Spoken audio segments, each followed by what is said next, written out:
When we move our polls, and it's not something that is happening for the first time since 2011, we can count down. When we continuously do this, how does it make us look? Yeah, it's quite unfortunate that it happened. We had it in 2011, 2015, and observers were around. The people would normally expect us to have learned from it and prevent this kind of situation, but unfortunately, it happened again. It has its own cost. What people need to understand is the process leading to elections. Before international observers and regional observers, what I mean by regional observers, maybe from ECOWAS, and then you have the AU, which is the continental, you have the other people from Europe and whatnot, the EU and other people interested in the process. What they do is prior to the election, 3 months to the election, they are in the country with their officials. They will give financial and technical assistance to INEC, you know, with a view. They have discussions with them. What are your plans? How do you intend to be about it and all that? When so do you think they were carried along to the point of we're going ahead, we're going ahead? Absolutely. They were carried along. So it was on the basis of the assurances given by INEC that they now planned their journey. How long do we need to stay? How much do we need? Now, that's one aspect which are governmental in nature, one way or the other. I mean, they are institutions, right? You know, but there are also other observers, you know, from civil society groups, from NGOs, not only in Nigeria, but other parts of the country. The local observers, you know, normally attract funding from international donors. And they now plan the funding. They are more or less the actual foot soldiers for international observers, because they can go to everywhere. They have enough manpower to ensure that a large part of a state or large part of the country is covered. The international observers, for instance, the one from ECOWAS, regional observer is only 200. Would 200 people be enough to cover Lagos? So that's the major problem. So those local observers that depends on donors would have collected the money that they needed for it, and because of the postponement and the fact that they have deployed people already, that money is gone down the drain. So we are likely going to see less local observers on the field, which could affect the credibility of the election. That is one of the major problems which we have, because there won't be information from some other areas. We only hope there will not be trouble spots. Otherwise, international observers will not be able to, you know, write their report fairly. They will only be writing it on what they think rather than what actually happened on the field. So that is one of the major drawbacks of that postponement in terms of how it affects observers. Most people are just thinking about the EU, the AU, which are like governmental institutions on their own. No, it goes beyond that. They do not even have the manpower and the capacity, you know, to observe, to monitor elections throughout the whole country. They rely on the reports of local observers. So that is very, very important. And people need to understand the problem which the postponement has led. Maybe in future, INEC will think clearly, if you need to postpone, do it at least, for Christ's sake, 3 days, 1 week before election, before people start, you know, moving to the field. Or not at all. Or not at all. Our preference is for it not to happen. For there not to be any problem. Because we have got 4 years to plan for the next election. So why can't we plan properly? Mr. Ojidika, you, of course, represent the political parties. Ijoma alluded to that earlier, just before we took the break. You represent the political parties.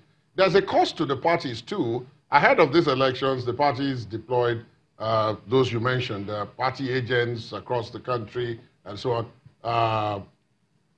The payments for those party agents has been done, possibly, and maybe if it hasn't been done, is now being owed.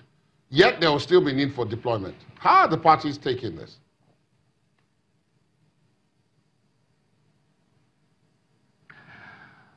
Well, you know, the political parties are more or less the primary stakeholders in this election.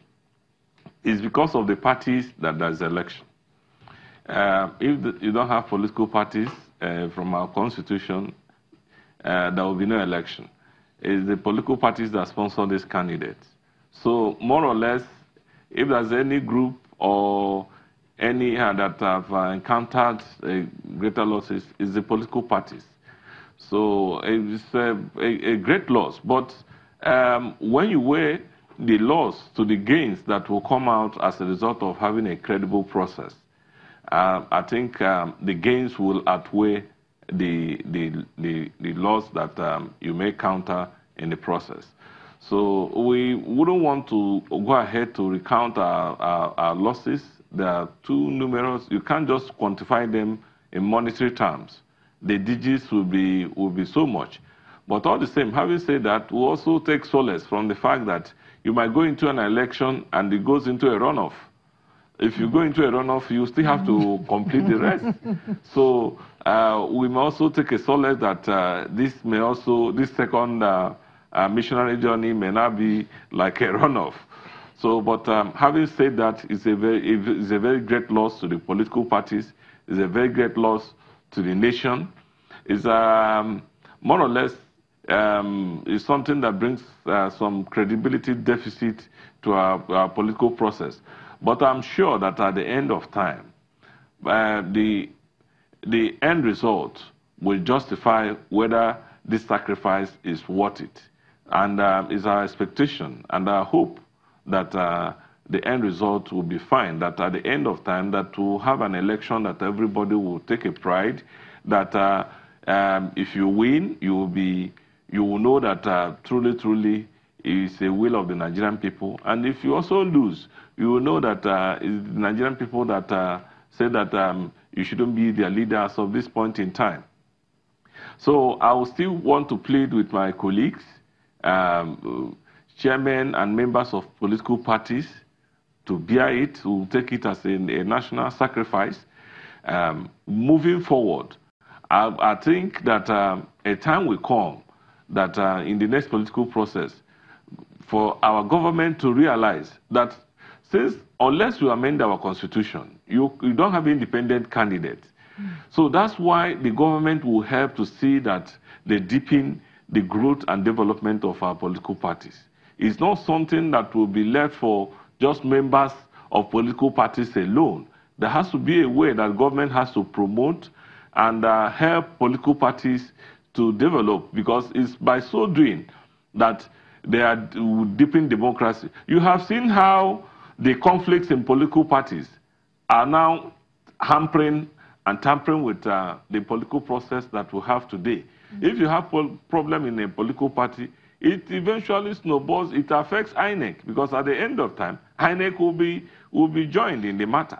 So it's really, and I'm also sure that the cases coming are also overwhelming our courts, because right now, because it's a matter that you have to treat within a space of time, other very pressing legal issues are being, delayed, so that these are political issues, can be taken care of. So, and there are quite a lot of issues that the courts should go into, and they're not going into it because of these political cases. So we want to see a situation where the government get involved in funding and in development and in building infrastructure for these political parties, so that it will help to deepen our democracy. It shouldn't be left for party members alone.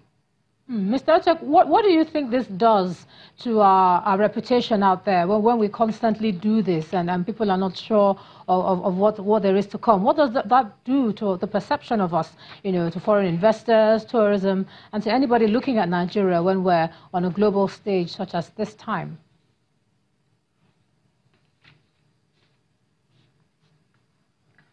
Can I say quite candidly that I think that should be secondary? I say this because our reputation, what we look like to other people, should always take the backseat compared to how we look to ourselves, how we treat ourselves, how we perceive ourselves. Now, I say this because I quite respectfully, differ in opinion to my senior colleague here.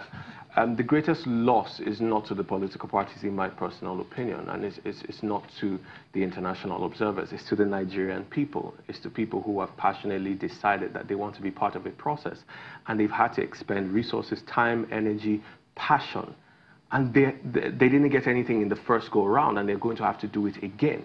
We can enumerate the losses to businesses, to small businesses that are essentially going to have a bit of a lull this week while some people come back late and some people leave early again. But the Nigerian people and how we perceive ourselves and how we perceive government that is supposed to be for us and to work for us, I think that is the greater thing we should concern ourselves about. And I think that that is perhaps where the greatest cost is. We have not situated the Nigerian people as the focal point, as that critical nucleus that we then build around. The political parties are nothing but vehicles to actualize certain desires that the people have.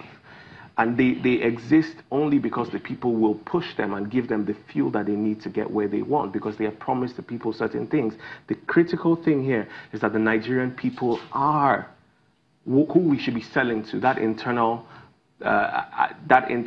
marketing, being able to take care of our people, being able to provide services for our people. So if you're looking at the cost and how we are perceived by others, I think the greater question is to see how we are perceived by ourselves and how we have let ourselves down so far in this process, how we can redeem our image to ourselves. Thank you very much. Again, it shows the diversity of opinion when you raise subjects like this. There are those who think it's the parties, there are those who think it's the people, there are those who think it's INEC's credibility and all of that. Those who think it's us. It's us. I mean, even someone made mention of that, I think, on Saturday, where he said, oh, look, even you in the media, you guys stood to lose a lot because we were hearing from you, even as at Friday, that the election was going to go on, you know, and all of that. But let us use this opportunity to thank our guests today. First here, Mr. Showme, who of course joined us first. Mr. Biodun Showme, thank you so much for being with us. Thank you for your time. It's my pleasure. Thank you very much. And then from our Abuja studios, first, of course, Mr. Oluwole Osaze Uzi, who joined us much earlier from INEC, and then Mr. Nyekan Nya Etok and Mr. Jeff Ojinika. Thank you so much, both of you, for joining us today. It's been our pleasure to have you on The Verdict. So it's time to go, Gemma. Yes, it's time to go. And tomorrow we keep our eyes on INEC first of all, particularly about that action plan that has been much talked about, that will be unveiled during the course of tomorrow. We'll come back here, God willing, in the evening and discuss that, amongst other things that are thrown up tomorrow. And hoping that just to encourage everyone to go out there and vote and not to be discouraged by everything surrounding the process. Yeah. Indeed, indeed, indeed. Very important. Well, for us here. Yeah, it's good night. It's good night. See you tomorrow. Good night.